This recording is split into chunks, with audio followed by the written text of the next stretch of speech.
And welcome to this special evening edition of How I Built This Resilience Edition. How's everybody doing? We are so excited to have with us on the show today Kevin Hart. He is known as one of the busiest people in Hollywood. He's not just an actor and a comedian, but he's also a dad, a writer, an entrepreneur, an investor, head of a production company. And he's got a brand new audiobook out. It's called The Decision, Overcoming Today's BS for Tomorrow's Success. Kevin, welcome to the show. How you doing, man? Great to have you. And just a reminder, if you are watching this conversation, and we're taking your questions for Kevin Hart on Facebook, Twitter, and YouTube. So please ask away. Also, there's a really important conversation that's happening over at the Obama Foundation on their website right now. So if you are checking that out, this conversation will be recorded. You can come back and watch this later on. First of all, Kevin, I've been following you on social media and been seeing your posts. And how are you doing? How are you feeling about everything that's going on right now? I mean, I think it's a crazy time. It's a crazy time that we're living in. This is one of those moments in life where you realize that history has an opportunity to either repeat itself or be made. And what I'm seeing is an opportunity for restructuring a problematic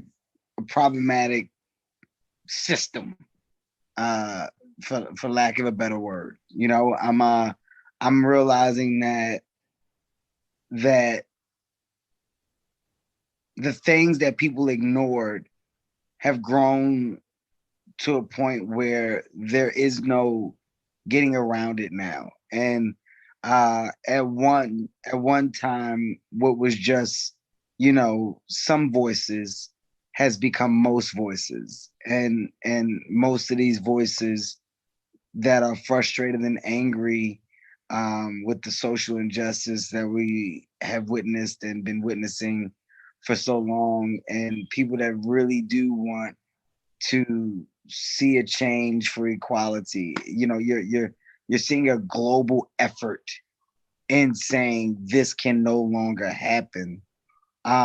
There's a piece of small happiness in there because you're realizing that we're taking steps in a much better direction than where we were going before, and those steps are easier to make happen with the help of so many. And when I'm witnessing mainstream America get involved and be vocal, that's what's been missing for a long time.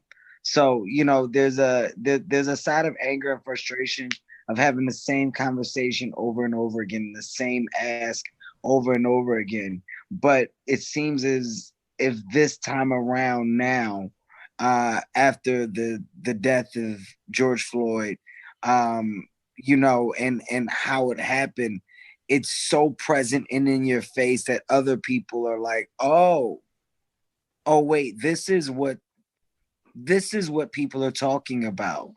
Oh, it seems like you're getting a big, oh, I had no idea. Oh, that is wrong. And now people are starting to join. So, today was just a better day with some justice that was served. And, like I said, it's a small step, but I'm tired, man. I'm frustrated. I'm tired. I wasn't my jolly self that I normally am today because you kind of just get beaten up at what is. Yeah. You know what I mean? It's a little frustrating. So hopefully that wasn't too all over the place. No, not at all. Not at all. Earlier today, on the show, we had Troy Carter on, and he says hello, by the way, because I know you're old friends. My guy, yeah. And Troy, I asked Troy same question I'm going to ask you, which is, do you think this time it will be different? The response will be different. And what he said was, if it's not, then shame on America. And what do you think? I mean, do you think that? I mean, we've seen people out on the streets for you know, Emmett Till all the way through to Michael Brown to what's happening now. Do you feel this time it's different? Well, there was somebody that was being interviewed on CNN, and it was a black man, it was a black journalist, and he said the names keep changing, but the color of their skin doesn't. And that's so ridiculous. When you go through the names of these senseless deaths and you go to the amount of unarmed black men and women whose lives have been taken, from what we can call hate crime, from what we can call racism, from what we can call just a lack of care and effort for human existence. Like that's a real thing. When you say things like shame on America, it's past that to me. You know, it's past the shame on you side of it. It's you're talking about a world that is supposed to get better. We are all here because of the efforts that those before us put in to help allow us to do the things that we do. For me as a black man and an entertainer, an actor, and now CEO, et cetera, all the hats that I'm able to wear, they're worn because of the efforts that other black individuals, men and women, put into life. They broke ground so that more ground could be made and more ground could be broken. So right now, if we don't do our job and break new ground and make this conversation of hate and racism go away, or do our absolute best, then my kids are, for lack of a better word, are fucked. Right. You know, I'm a father of 3, about to be a father of 4. I got 15, 13, about to be 3, and you know, a new baby on the way. So what am I looking at for the future of mine? If as an adult the response is shame on you for not doing right, that can't be anymore. Yeah. And that's what it's been for so long. So right now it's we need to make the white individuals understand that it's on you to help make this right. Our voices have been, you know, we've been yelling and screaming for so long, but we need the help of mainstream America. We need the help of the powerful white individuals, men and women, to side with us in our beliefs, to make the rest of the world go, oh wow. We're not going to get that oh wow if you don't align with us here. We need the alignment. And that's what I felt like I'm starting to see.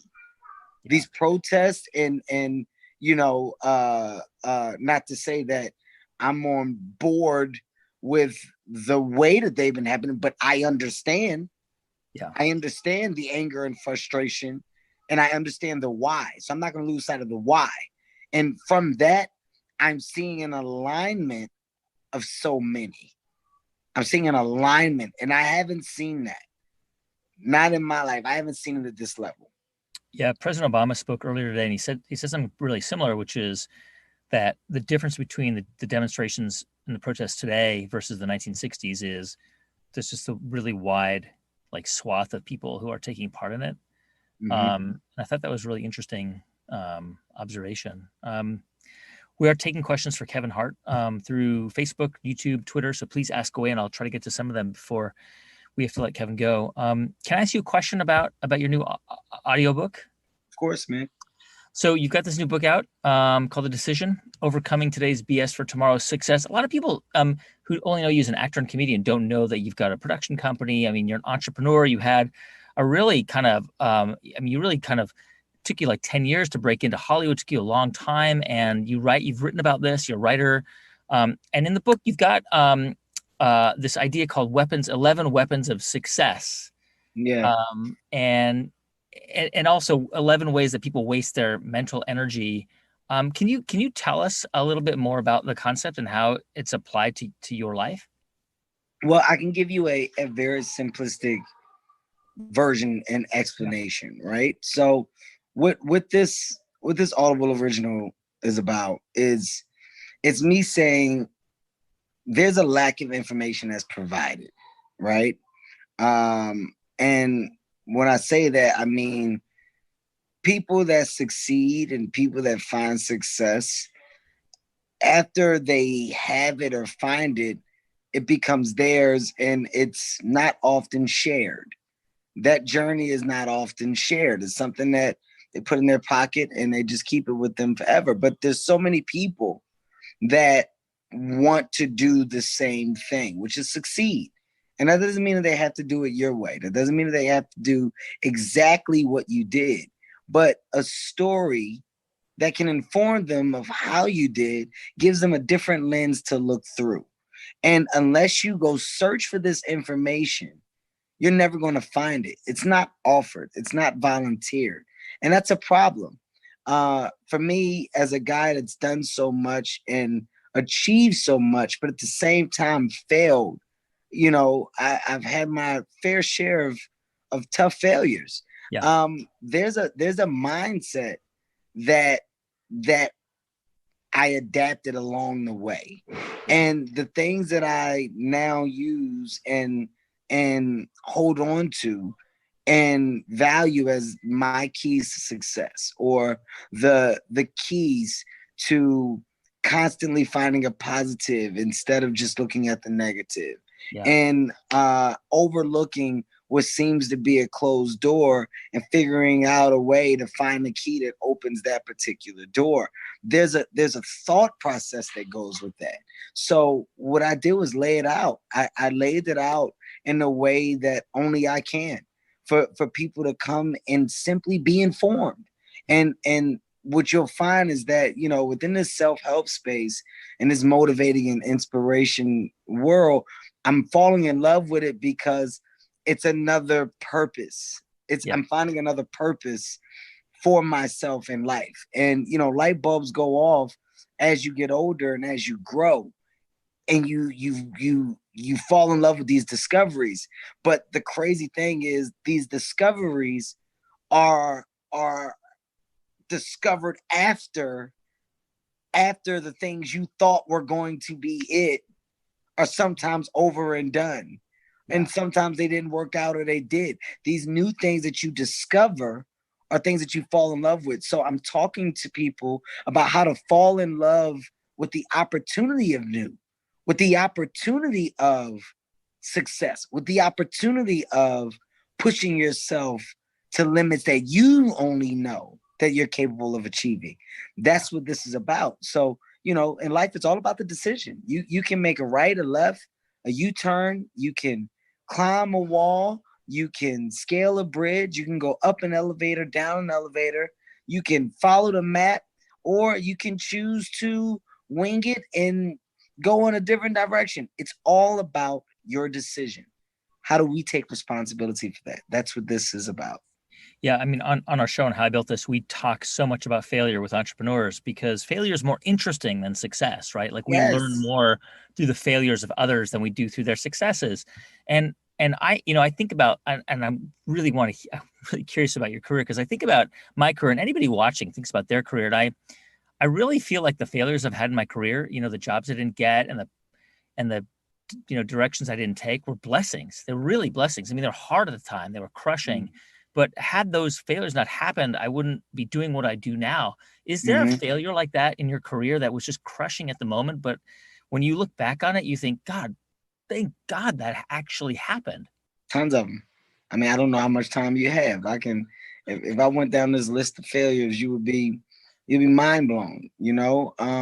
Every TV show that I didn't get, in my eyes, was the biggest opportunity in life. Yeah. Every pilot that I auditioned for, and it was between me and one other person, and I got it, and this is going to be the one. This is it. This is going to launch me into whatever level of success. This is what I've been waiting on. Failed. Every single one. I can go through a list of 10 to 12 TV shows that I thought were. I can go to a list of, comedic opportunities where I thought that stage performance was going to be the performance to change my life. We tend to put so much pressure and so much weight on things that we deem ready for said weight, for said crazy thought process. It's us. Yeah. We make the decision. Oh my God, if I don't do good today, everything's going to be over. I'm going to fail. They're never going to talk to me again. I'm never going to get another opportunity. I got to knock this out the park. Right. Nobody said that. Nobody said that no other opportunities come from this. Nobody said that if you didn't have your best, that this is the end of you. You said that to yourself, and now you've worked yourself up. You made the decision to do that. Yeah. Oh my God, I can't go outside today. I feel like everybody knows what happened to me at work, and they're just going to be looking at me. Everybody's going to judge me as soon as I walk outside. Nobody's thinking about you when you walk outside. You've conjured up this thing. You've done this. So for me, all my failures were failures that I made so much more heavier. The reality is they weren't that heavy.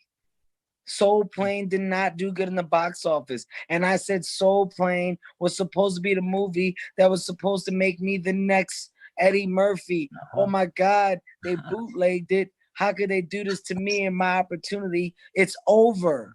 Yeah. It wasn't over. That gave me some knowledge. That gave me some understanding. That gave me preparation for my next opportunity to know what to look for and what to be okay with. Your attitude changes when your knowledge changes. Yeah. Your knowledge changes when your experiences change. And those experiences don't all have to be good. Everybody thinks and assumes shit has to be great all the time. It doesn't. And it's not going to be that way.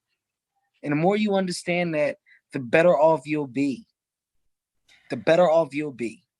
Do you, I mean, it's really hard in the middle of failure, right? To think clearly sometimes. And it sounds like when you experience those things, you almost needed like this version of Kevin Hart, like on your shoulder back then, like 10 years ago, to say these things to you. What happened? How were you able to kind of change your perspective on failure? Once again, with experiences, realizing that it's not as bad as you think it is. Realizing that you can actually get up.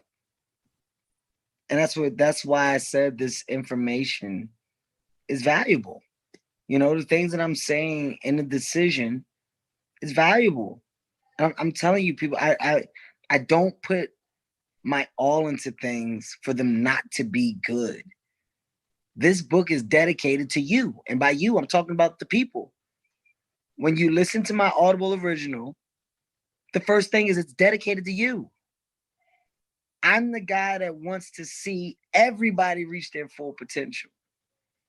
I'm going to tell you great things to help you get there that I had to realize about myself. I got knocked down 30 times. I was supposed to be finished 30 times. I was canceled. I was no more. I was not funny. I was not a good actor. I was not a good TV actor. I didn't have a business license. I don't know how to run a company. How are you going to start a streaming network when all streaming networks have tons of money to back them and behind them? I was told, there's nothing that I haven't been told that I couldn't do. Yeah. And I believed a tremendous amount of it. Yeah. We've got a lot of questions coming in from Facebook and YouTube. I'm going to ask you, I'm trying to get to some of them. This is from Norman Tabora. And Norman asks, what advice do you have for young men of color who are trying to navigate white spaces, let's say in the entertainment industry, for example? I think my best piece of advice for you is, to understand what you can do, right?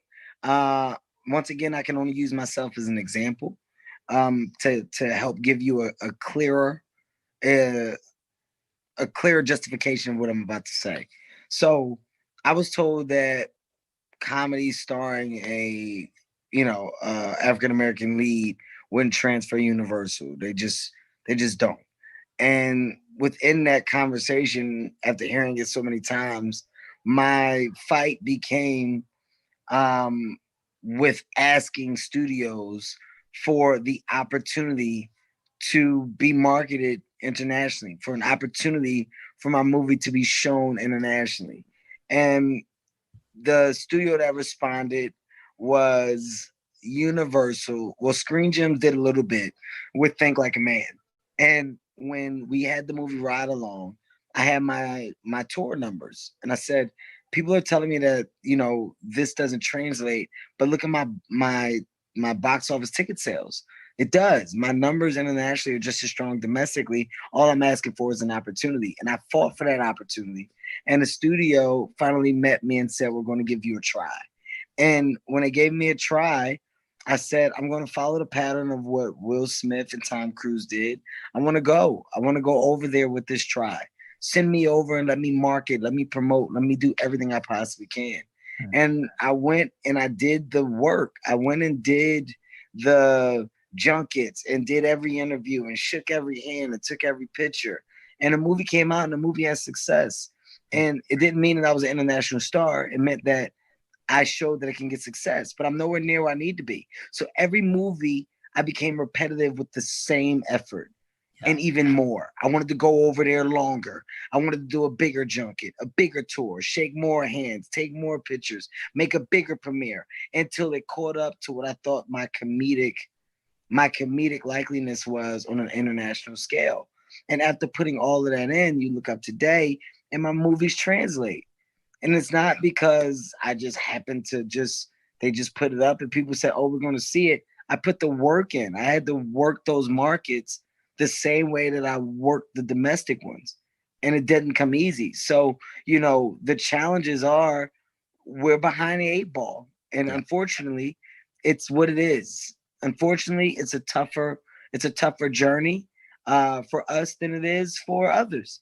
And that's what we're seeing now, in HD in the world. So the only way to break that mold is to grind and fight and be a part of the conversation of change. And you can't be a part of that conversation if you're not a part of self-belief. So have the belief in yourself as well. Kevin, putting our entrepreneurial hat for a sec. I mean, you're involved in so many ventures. You've got the streaming service and a production company. You're doing a collaboration with JP Morgan, I believe, and so many other different things. Mhm. From your perspective, what role do entrepreneurs and the business community have right now to play in really finally addressing the issues of police brutality and racial injustice? Because it seems like you can't be silent. I mean, being silent is No, taking a side. being silent is it's catastrophic. All right, your silence basically says that you're not aware and you don't care, right? And that means that you're okay and you're content with the way that things are.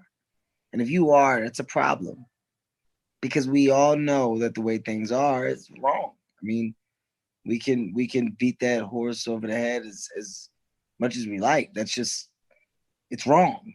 So, as an entrepreneur, that means that you're a person that moves different. You're a person that creates. You're a person that evolves, and you evolve because of this crazy ambition that entrepreneurs have. Hence why the title of entrepreneur is given. It's an amazing title to have. It's an amazing title and hat to wear. So when you are a part of that, that means that you're a part of groundbreaking behavior. You're a part of change. You're a part of progression. This conversation that we're having now about social injustice is based around change needing to happen. It aligns itself with the definition of an entrepreneur.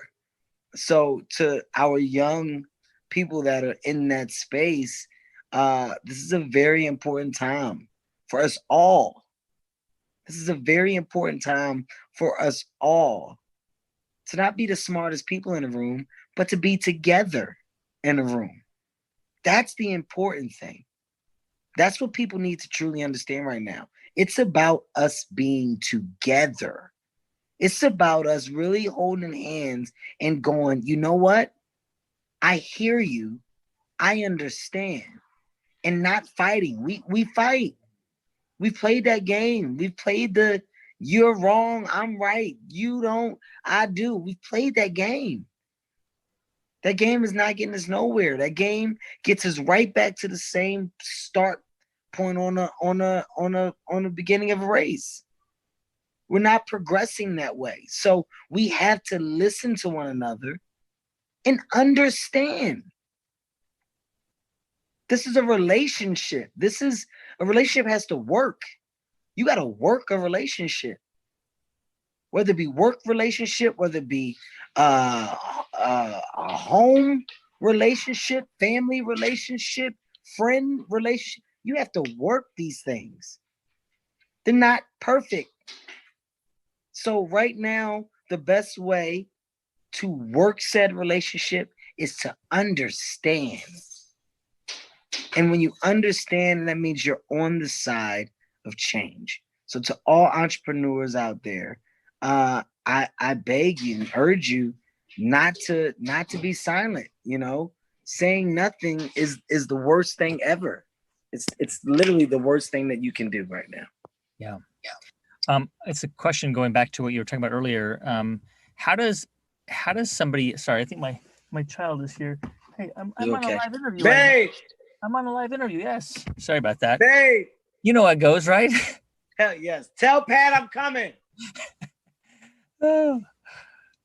Tell Dr. Pat I'm coming. He's coming, Pat. Thank you. This is a question from Leo Avila via Facebook, and he asks, how do you overcome the fear of failure? Because a lot of people are scared of it, understandably, Kevin. If you've got so much to lose and you go into an enterprise or a business or you have an idea, it can be really scary.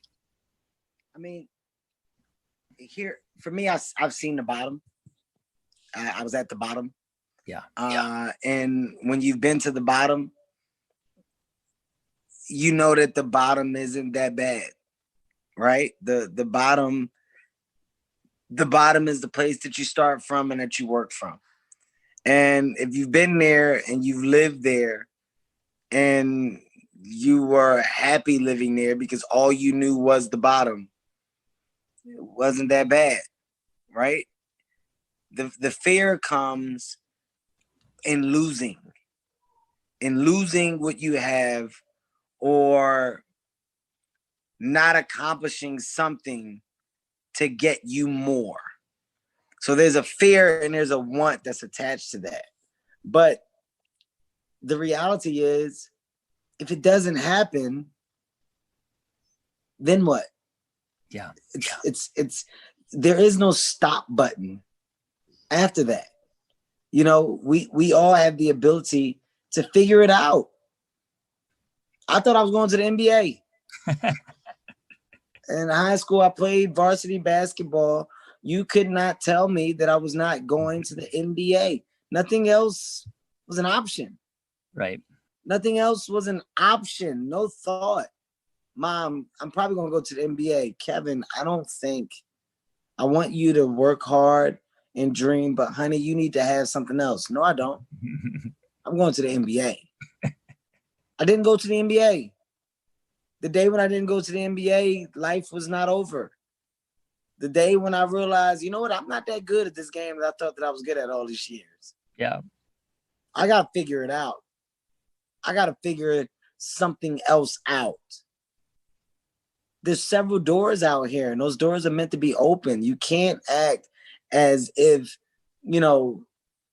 a door being closed is life ending. It's not. You know, it's not. It's not. Yeah. You can always retake a test. You can always go back to school. You can always gain education. You can always get stronger. You can always strengthen your mind if you can't strengthen your body. Yeah. You can always sit and talk. You can always express yourself. And in expressing yourself, find out things about you that you didn't know. There's always a way. I don't like it when people act as if there's not a way.